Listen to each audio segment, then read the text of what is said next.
Modi Meloni video viral, ತಪ್ಪಾದ ಪಾರ್ಲೆ ಸ್ಟಾಕ್ಗೆ ಲಾಭ.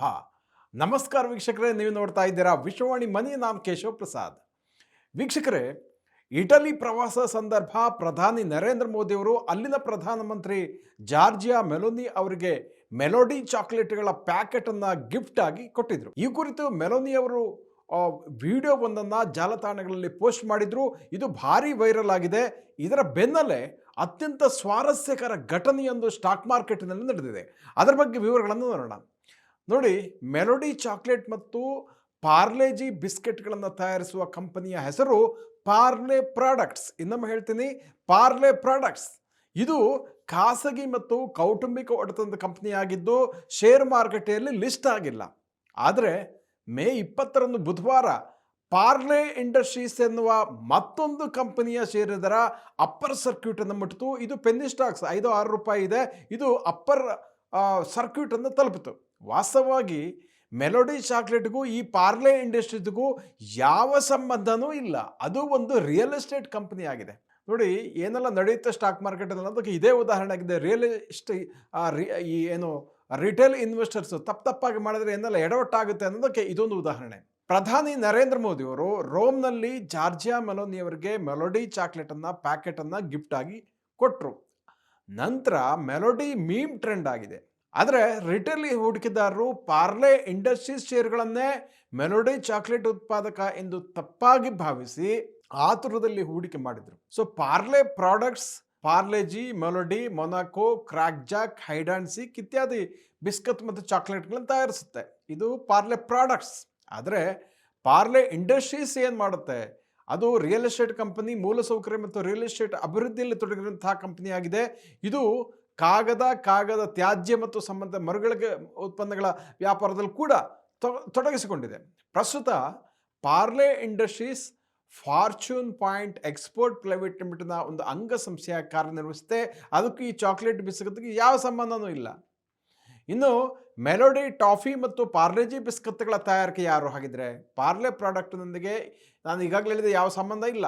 ಹೀಗಿದ್ದರೂ ಪಾರ್ಲೆ ಪ್ರಾಡಕ್ಟ್ಸ್ ಒಂದು ಪ್ರತ್ಯೇಕ ಕಂಪನಿಯಾಗಿದ್ದು ಇದು ಮೂಲತಃ ಪಾರ್ಲೆ ಬಿಸ್ಲರಿ ಲಿಮಿಟೆಡ್ನ ಸಂಪೂರ್ಣ ಸ್ವಾಮ್ಯದ ಅಂಗಸಂಸ್ಥೆಯಾಗಿದ್ದು 1999-2000ವರೆಗೆ ಪಾರ್ಲೆ ಬಿಸ್ಲೇರಿ ಗ್ರೂಪ್ನಿಂದ ಪ್ರವರ್ತಿಸಲ್ಪಟ್ಟಿತು. ಆದಾಗ್ಯೂ ಇದು ಇನ್ನು ಮುಂದೆ ಬಿಸ್ಲೇರಿ ಅಥವಾ ಪಾರ್ಲೆ ಗುಂಪಿನೊಂದಿಗೆ ಯಾವುದೇ ಸಂಬಂಧವನ್ನು ಹೊಂದಿಲ್ಲ. ನೋಡಿ, ಏನಾಗುತ್ತೆ ಅಂದರೆ ಇಲ್ಲಿ ಈ ರ್ಯಾಲಿ ಇದಾಯಿತು, ವೈರಲ್ ಆಯಿತು, ಕ್ಲಿಪ್ಪು ವೈರಲ್ ಆಯಿತು. ನಂತರ ಸೋಷಿಯಲ್ ಮೀಡಿಯಾದಲ್ಲಿ ವೈರಲ್ ಆದಾಗ ಏನಾಯಿತು, ಈ ರಿಟೇಲ್ ಇನ್ವೆಸ್ಟರ್ಸು ಒಂದಷ್ಟು ಎಡವಟ್ಟಿಗೆ ಕಾರಣ ಆಯಿತು. ಇದಕ್ಕೆ ಏನಂದರೆ ಮೊದಲನೇವರು ಹೇಳ್ತಾರೆ, ಪ್ರೈಮ್ ಮಿನಿಸ್ಟರ್ ಮೋದಿಯವರು ಈ ಚಾಕ್ಲೇಟನ್ನು ತಂದುಕೊಟ್ಟಿದ್ದಾರೆ, ತುಂಬ ಚೆನ್ನಾಗಿದೆ ಅಂತ ಹೇಳಿದರು. ಇದು ಆವಾಗ ಮೋದಿಯವರು ಮೆಲೋಡಿ ಅಂತ ರಿಪ್ಲೈ ಮಾಡ್ತಾರೆ ಮುಗುಳ್ನಗುತ್ತಾ. ಸೊ ಇದೊಂದು ಅವರೊಂದು ಒಂದು ವಿನೂತನ ರಾಜತಾಂತ್ರಿಕ ಸಂಬಂಧದ ದೃಷ್ಟಿಯಿಂದ ಅವರು ಮಾಡಿರುವಂಥದ್ದು. ಈಗಿನ ಜೆಡ್ ಜನರೇಷನ್ ಟ್ರೆಂಡ್ ನಿಟ್ಟಿನಲ್ಲಿ ಒಂದು ಹೊಸ ಒಂದು ಐಡಿಯಾದಲ್ಲಿ ಅವರನ್ನು ಕೊಟ್ಟು ಅನ್ನು ಶೂಟ್ ಮಾಡಿದ್ರು, ಇದಾಯ್ತೆಲ್ಲ ಆಗೋಯ್ತು.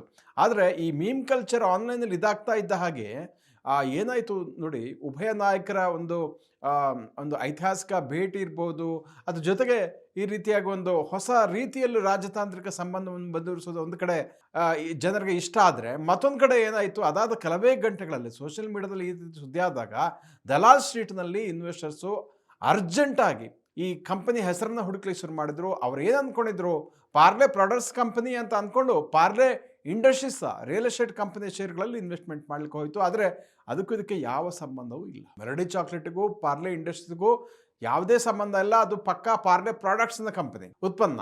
ಸೊ ಹೀಗಾಗಿ ರಿಟೇಲ್ ಇನ್ವೆಸ್ಟರ್ಸ್ ಈ ರೀತಿ ಕನ್ಫ್ಯೂಷನ್ ಆಗಿ ಈ ರೀತಿ ತೊಂದರೆಗಾಯಿತು. ಸೊ ಇನ್ನು IPOಗೆ ಸಂಬಂಧಪಟ್ಟ ಹಾಗೆ ಪಾರ್ಲೆ ಪ್ರಾಡಕ್ಟ್ಸ್ ಕಂಪನಿ ಈ ಹಿಂದೆ IPO ಬರಬೇಕಂತ ಸುದ್ದಿ ಇತ್ತು. ಆದರೆ ಅದನ್ನು ಪಾರ್ಲೆ ಪ್ರಾಡಕ್ಟ್ಸ್ ಕಂಪನಿ ನಿರಾಕರಣೆ ಮಾಡಿತ್ತು.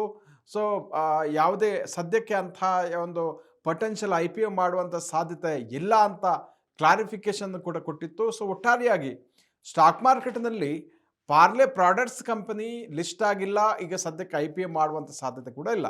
ಸೊ ಇದರಿಂದ ರಿಟೇಲ್ ಇನ್ವೆಸ್ಟರ್ಸು ಒಂದು ಏನು ಯೋಚನೆ ಮಾಡಬೇಕಂದ್ರೆ, ಈ ರೀತಿ ಪೆನ್ನಿ ಸ್ಟಾಕ್ಸ್ಗಳು ಇರುವಂಥ ಸಂದರ್ಭ 5 ರೂಪಾಯಿ 10 ರೂಪಾಯಿ ಈ ರೀತಿ ಪೆನ್ನಿ ಸ್ಟಾಕ್ಗಳಂತ ಕರೀತಾರೆ. ಅವುಗಳ ಕಂಪನಿ ಪಾಪ್ಯುಲರ್ ಇರ್ಬೋದು, ಆದರೆ ಷೇರುಗಳು ಕೆಲವೊಮ್ಮೆ ಪಾಪ್ಯುಲರ್ ಆಗಿರಲ್ಲ. ಅದೇ ರೀತಿಯ ಮತ್ತೊಂದು ಕಂಪನಿ ಇರುತ್ತೆ. ಆವಾಗ ರಿಟೇಲ್ ಇನ್ವೆಸ್ಟರ್ಸ್ ಏನು ಮಾಡಬೇಕು, ಅಷ್ಟಾಗಿ ಜನಪ್ರಿಯವಲ್ಲದ ಷೇರುಗಳಲ್ಲಿ ಇನ್ವೆಸ್ಟ್ ಮಾಡುವಂಥ ಸಂದರ್ಭದಲ್ಲಿ ಸಾಕಷ್ಟು ಕೂಲಂಕಷವಾಗಿ ಪರಿಶೀಲಿಸಿ ಕಂಪನಿಯ ಹೆಸರು ಏನು ಮಾಡುತ್ತೆ, ಯಾವ ಕ್ಷೇತ್ರದಲ್ಲಿದೆ, ಇದೆಲ್ಲ ಅದು ಅರ್ಥ ಮಾಡಿಕೊಂಡು ಇನ್ವೆಸ್ಟ್ ಮಾಡಬೇಕು. ಆ ಥರದಲ್ಲಿ ಒಂದೇ ಹೆಸರನ್ನ ಕಂಪನಿಯಿಂದ ಮತ್ತೊಂದು ಹೆಸರು ಕಂಪನಿಯಲ್ಲಿ ಇನ್ವೆಸ್ಟ್ ಮಾಡುವಂಥದ್ದು ಈ ರೀತಿಯ ಆತರ ಪಟ್ಟರೆ ಈ ರೀತಿಯ ಒಂದು ಸಮಸ್ಯೆ ಆಗುತ್ತೆ. ಅಫ್ಕೋರ್ಸ್ ಇಲ್ಲೇನೋ ಸಣ್ಣ ಮೊತ್ತದ ಶೇರ್ ಇದು, ಆದರೆ ಕೆಲವೊಮ್ಮೆ ಎಡವಟ್ಟು ಆಗುತ್ತೆ. ದೊಡ್ಡ ಮೊತ್ತವನ್ನು ಯಾರಾದರೂ ಇನ್ವೆಸ್ಟ್ ಮಾಡಿದ್ರೆ ನಷ್ಟ ಆಗುವ ಚಾನ್ಸಸ್ ಇರುತ್ತೆ. ಹಾಗಾಗಿ ಕಂಪನಿಯಲ್ಲಿ ಇನ್ವೆಸ್ಟ್ ಮಾಡೋದಕ್ಕಿಂತ ಮುಂಚೆ ಕಂಪನಿಯ ಹೆಸರು, ಅದರ ಕುಲ ಗೋತ್ರ, ಅದು ಯಾವ ಬಿಸ್ನೆಸ್ ಮಾಡ್ತಾ ಇದೆ, ಯಾವ ಕ್ಷೇತ್ರದಲ್ಲಿದೆ, ಅದರ ಬಿಸ್ನೆಸ್ ಮಾಡೆಲ್ ಯಾವುದು, ಬಿಸ್ನೆಸ್ ಹೇಗೆ ನಡೀತಾ ಇದೆ ಇತ್ಯಾದಿ ವಿಚಾರಗಳನ್ನು ಕೂಲಂಕಷವಾಗಿ